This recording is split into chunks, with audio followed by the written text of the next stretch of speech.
Hey everyone, welcome back to PlayStation Livecast here, joined by Justin, Klaus Lingelit, and Alex. We're going to be here, and we're going to talk about Fe.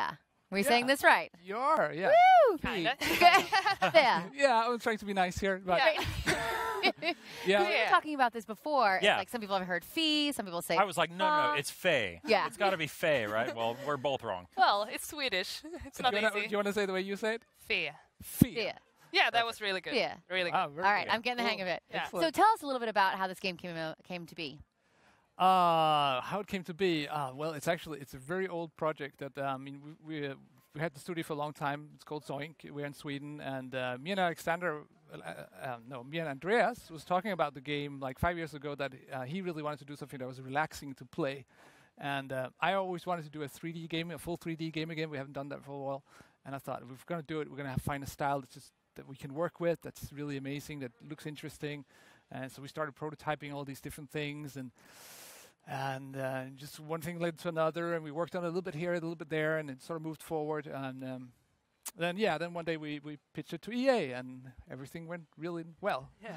Wonderful. So we actually have some live gameplay that Alex is going to be sharing with us. So why don't we go ahead and get that started, and you kind of talk us through what's going on? Sure, it's kind of our world premiere.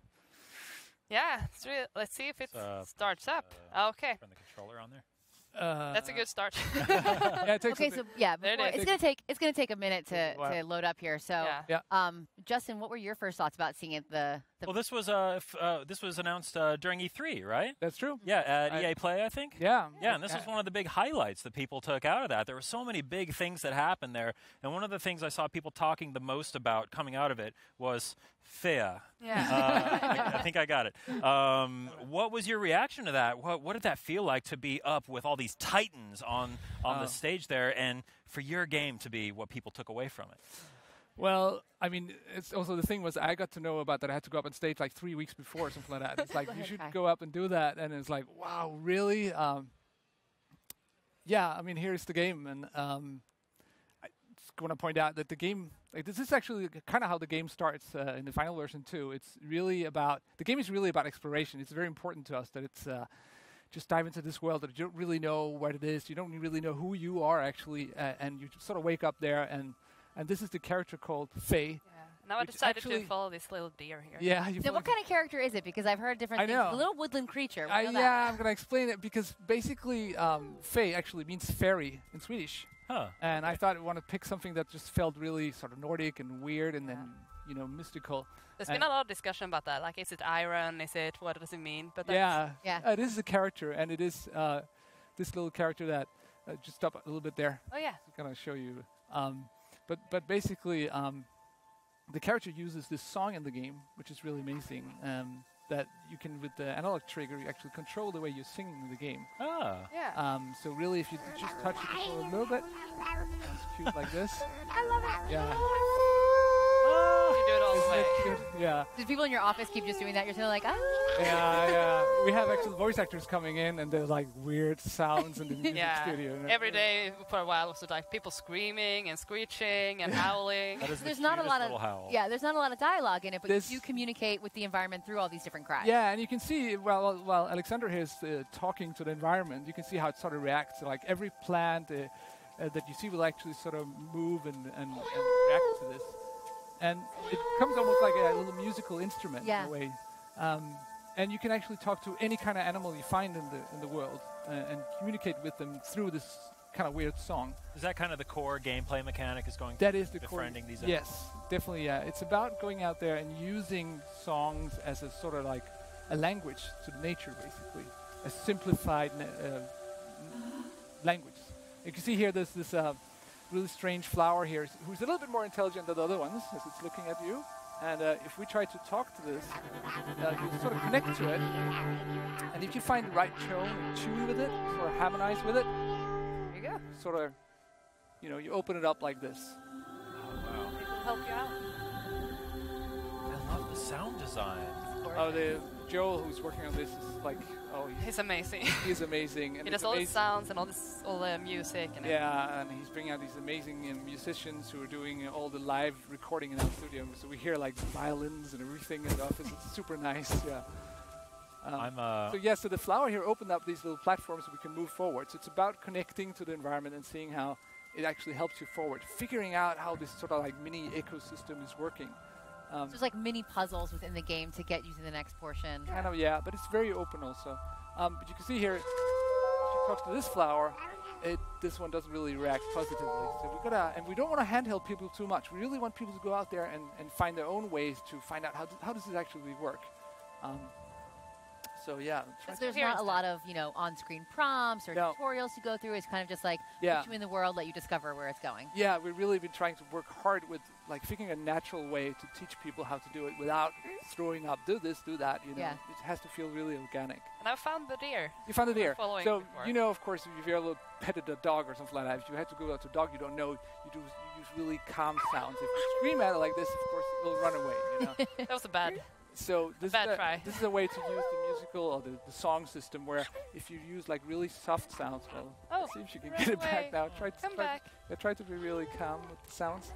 I love the image of this little character just sprinting through the forest, howling at this deer. Yeah, so now it's interested, and then of course we can sort of connect to it and harmonize with it. Now we're friends. Now you're friends, yeah. I love the art style. Thank you, yeah. Your amazing singing voice. You're in karaoke. There's a lot of really nice, dark, black depths of shadows in there. Yeah, makes everything pop. Right, exactly. We tried to find I mean, obviously we're a small team, but a small team can still do something really beautiful if you pick a style that really fits you and works with you. And also, I mean, it's nice to have something that's kind of simplified for the eye, I think, So this little deer is following us around now. As you can see, it's very interested in you, and this is kind of cool about it. This deer can actually sing to these flowers, these draft flowers, and then help you move forward into. So it's not only you who has this singing sort of language. It's also the different animals have different songs they can sing with to the nature. Do you ever get to a point where you're like kind of harmonizing with various animals, and that changes the way that the songs sound? Yeah. I might want to show you part of that, actually. Oh, yeah? You can see here. Wow, look at that. Yeah. There's an owl flying around up there at the top. And if you try to sing with this one right now, it might not be interesting. You can try to see. He flew away. out. Anyway. He had his own plans. Yeah, the owl might not be interested in you right now because you don't know its language. But later on, we will learn to speak to this owl and have it a specific. I'll show that a little bit later in the game. The other thing that's kind of cool about the world is that we sort of built it in a Metroidvania style that if you look up at the waterfall there, Alexandra, you see there's more of these draft flowers there, but I can't actually get up there right now. I have to figure out a way to get up there, and I don't know that right now, so I have to return there later. But even if I get up there, I might not be able to actually talk to these flowers because I don't know the language for the flowers, and I can't bring it there with me. So you can always sort of return to the world and reuse it, and that's obviously the whole Metroidvania part of the game. We're going to try to take this little weird thing here. Yeah. Oh, actually, yeah, you're right. We'll show that now. There's all these little secrets. So if you have harmonized with this deer, you can also ride around with it. Oh, wow. Which makes you, it's kind of like a secret thing you'll find out. We don't tell people directly because if they find out by themselves, it becomes their discovery. It's a nice surprise. Yeah, it becomes much more interesting. And it's nothing you need to do to finish the game, but you can explore You can do it. It helps you go quicker through the level. I think if you sing at the same time, it'll run faster. Oh, yeah? Yeah. Even I didn't know that. I feel like this is the kind of game that's going to have a lot of these little surprises and discoveries. Yeah, exactly. Yeah. So now Alexandra picked up a shard, and this shard sort of powers the elder tree of the forest, which means that you can run down there in this hub thing and power yourself up. So you can find these different shards that are hidden all around the world, and they will power the elder tree, and if you power it enough, it will give you new abilities. So I think we're going to learn climbing here, which is a crucial part of the game.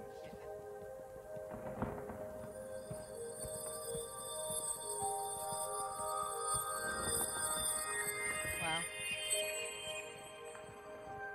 It's got such a soothing soundtrack. I can imagine like all this music being playing in your office while you guys are like. You want to go to sleep? Can't play this music too much during workout. Yeah. No. Yeah. I'm a sucker for a great video game soundtrack, though. I think you're going to like this one. Yeah. I'm interested for sure. So here, so now you actually learn how to climb trees, which is really really, really useful in the game. So every time you see a tree like this, you can actually climb it. And it's very quickly. You just jump into it and just keep pressing the button, and it climbs up to the top.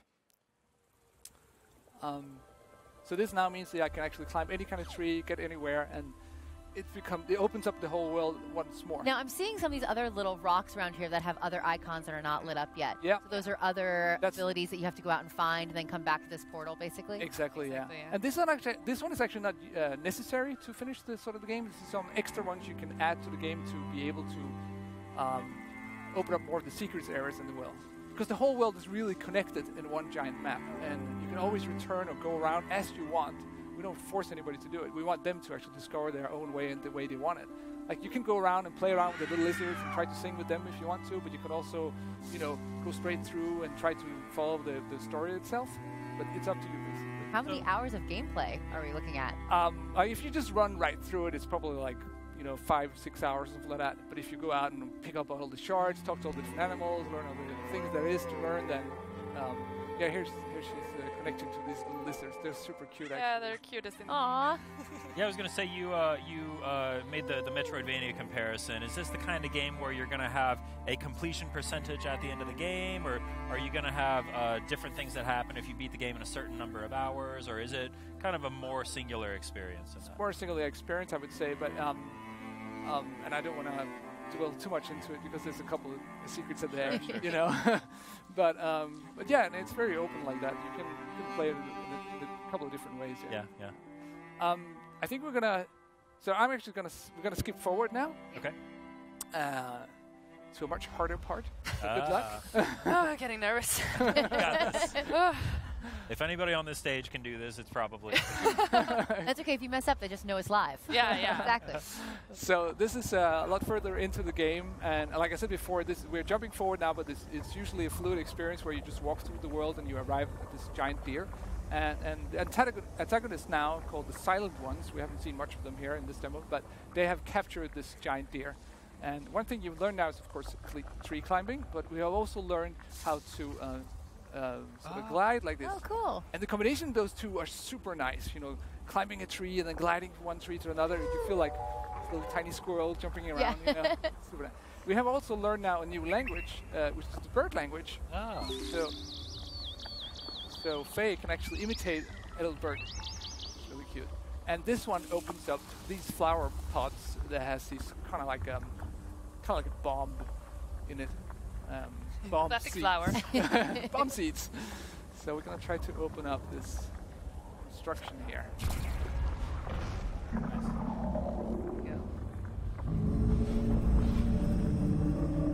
I feel like you could press the share button at any point and get a new seriously. desktop wallpaper. Oh, not gonna fall down. I love the aspect too. The silent ones, which I know are the enemies. They're the ones that are like capturing all these like beautiful creatures that are singing, and they're like these meanies that have no voice. Yeah, if we have time, we might be able to show a little bit of that at the bottom down there. Oh yeah, they're lurking around down there. Yeah. So as I told you before, you can climb any kind of tree, and if you look at the giant deer, we see He's got trees. There's trees. So and it's way too far away, so we can't actually communicate with it now. So we want to try to get closer up to its head. So good luck getting up there. Yeah, thank you. There's some flying. Bit of a Shadow of the Colossus vibe. Yeah. The mini Colossus. Mini one. It's quite big. Wow, look Oh, at like that. so gorgeous. Yeah, there should be some silent ones Now, down here. I noticed when he's the bird, he now has like that yellow coloring on it. So does that change now every time you have a different voice? Yeah, it's a way to basically show what kind of we're trying to build that into the whole ways of understanding what language do we have right now. Watch out, you're gonna climb up there quickly. Start thinking about the Here he colors of the. Try to look up forward. Okay, here we go. Trying to find a good tree. See one over there.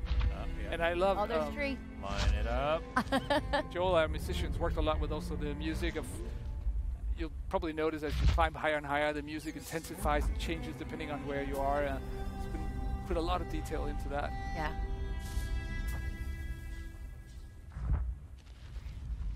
All right, well, I would love to sit here and watch this for hours because I think it's just so beautiful to look at. But we have so much here on the PlayStation Livecast, so I want to thank Klaus and Alex for joining us today. Thank you so much for bringing Fe with us. No problem. And this is coming out 2018? That's true. Early 2018. Early 2018. Okay, Yes. look for Fea. プレイステーション